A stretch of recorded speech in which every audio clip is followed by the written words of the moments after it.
agreement between two people. It's a collective agreement between managers, chairman, chief executive, players' agents acting on behalf of clubs. Because if you don't have that, then the transfer market is brought into disrepute.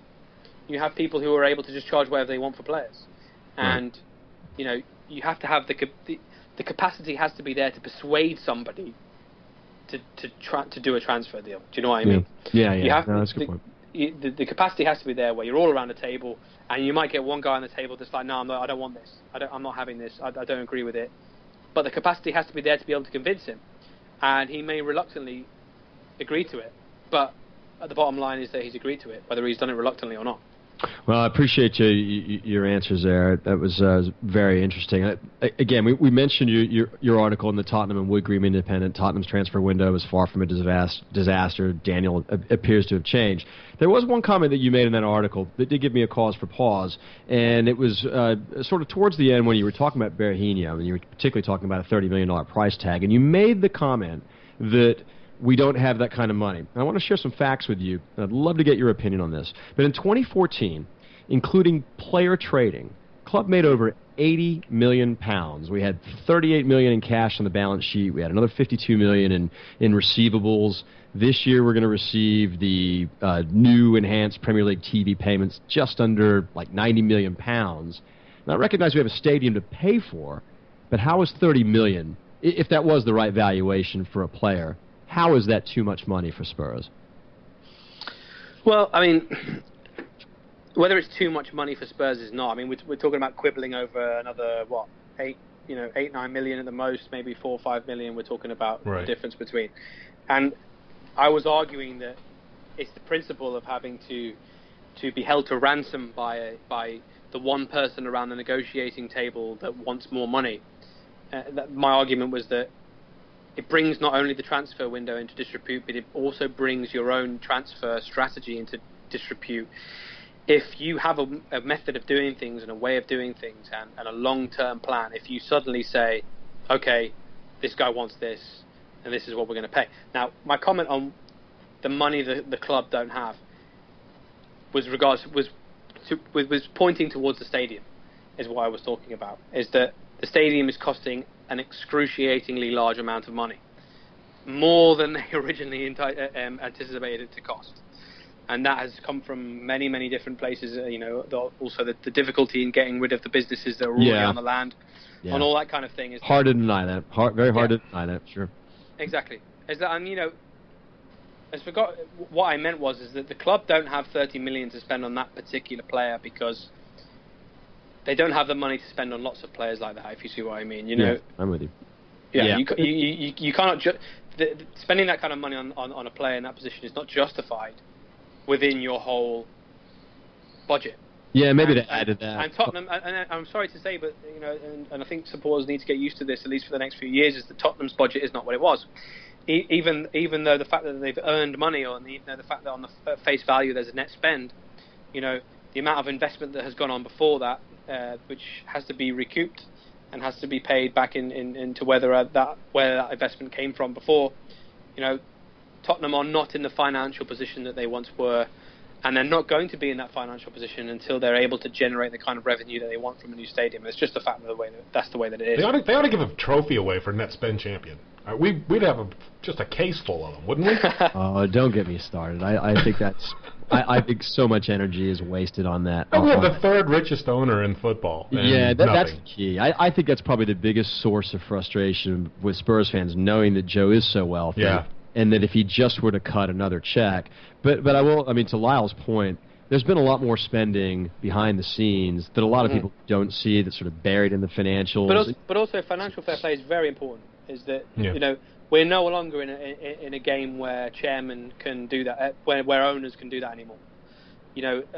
Especially, they cannot just keep cutting checks for their clubs anymore. And so, whether supporters want Joe Lewis to cut a check for 30 million or invest 100 million into the club for whatever, whether it's posh teas or whether it's for new players, we're no longer in a game where that's possible. Clubs have to abide by strict financial fair play rules.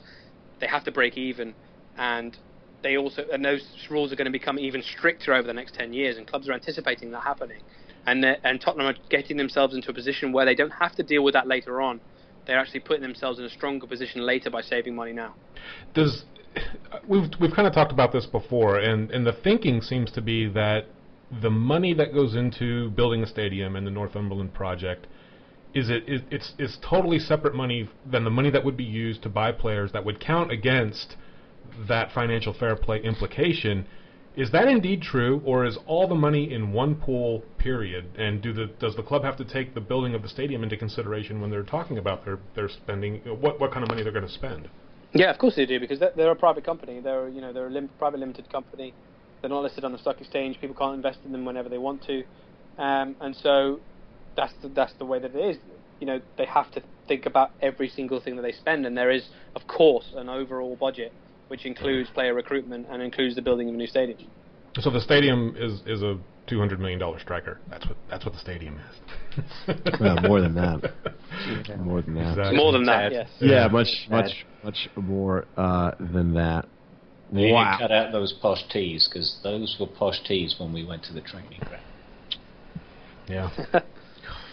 Posh teas are actually quite cheap in England. We're the experts on tea. This is true. Simon, you got anything else, buddy?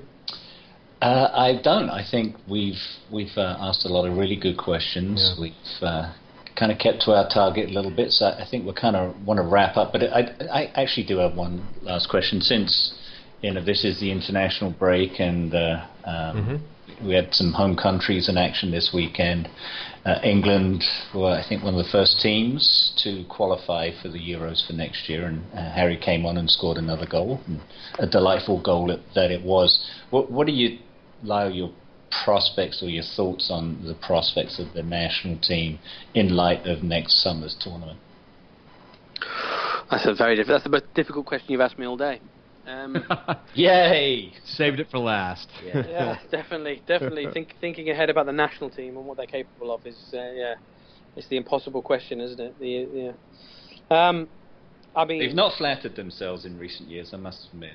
Yeah, absolutely not. I mean, I don't think they're going to win the tournament next year. I don't think they're under any illusions that they will. But I think that getting further than they have done before in recent years would be a step forward. I think if they were to reach the semi-finals, I think that would be a very good achievement. I think that they do have the players to be able to do that, actually.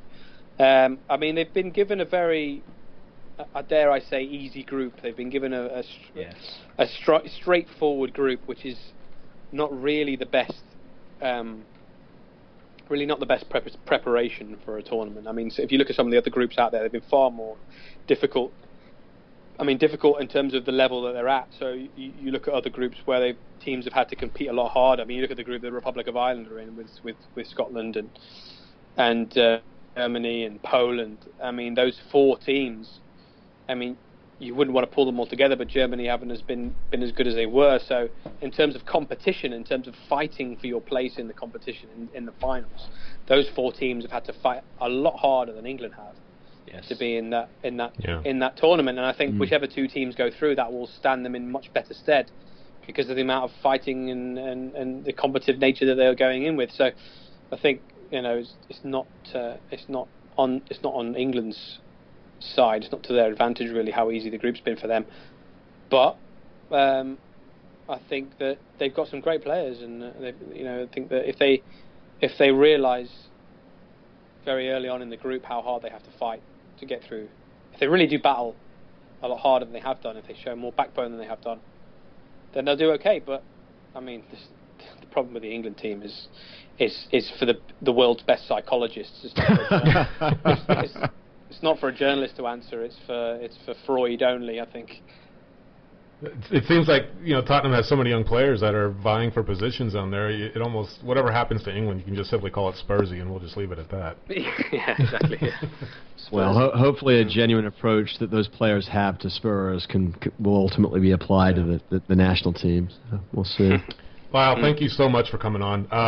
If you guys would go on Twitter at Sky Sports Lyall, Lyall is how that is spelled, and give him a follow. Keep up with his articles. We will post links to the one that we've been talking about here on the show. And want to thank you again for coming on, my friend. I appreciate it. No problem. Anytime at all.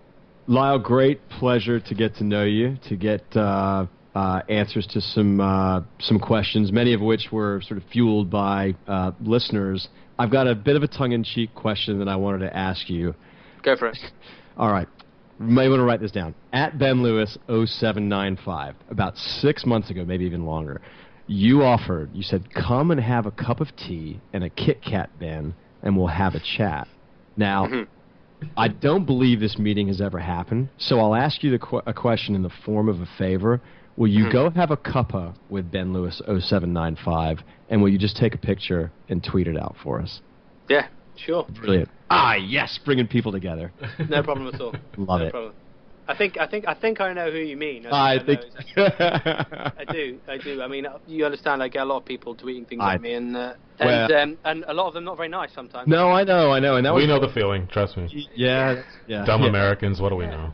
Yeah. No, I mean that's just one of the. As I said earlier, you have a tough job. I mean, you catch a lot of shit from people, and sometimes deserve, sometimes more times than not deserve. So I get it. Yeah. All right, hold on before we hang up, and Lyall can certainly abstain from this one. We got to do predictions for next weekend. Oh yeah, Sunderland. The way to Sunderland. Ken. You want me to go first? Absolutely.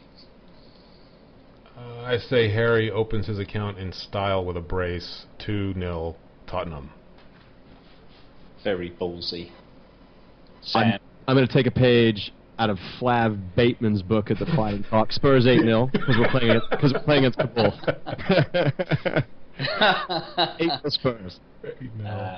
Yeah, I can't see the clean sheet. I know we did one last week, but I think 3-1. I think it's time to get 3 points. I think you're right. Harry is going to find the touch. That goal yesterday has probably taken a big weight off his shoulders, and he's going to be in a fighting spirit next week. And yes, we are playing Sunderland, so we drew there last year. We almost won. I think it was the Harry Kane own goal that made it 2-2, if I'm not mistaken. So, and don't forget Jermaine Defoe. He's a Yiddo.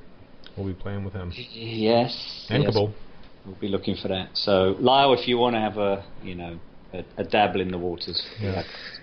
The prediction. I'm going to go with 2-1 Spurs. There we go. There you go. That's 4 winners, boys. I'll take that. All right. Lyall, amazing. Remember this next week when we're when we're down 0-3.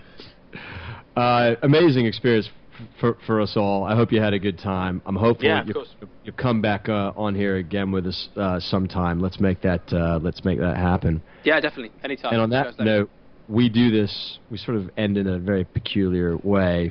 I'm just going to say, Kenny and our esteemed guest, get in there, son. And for the rest of you guys, be kind to one another, unless the other guy's wearing red. Wankers.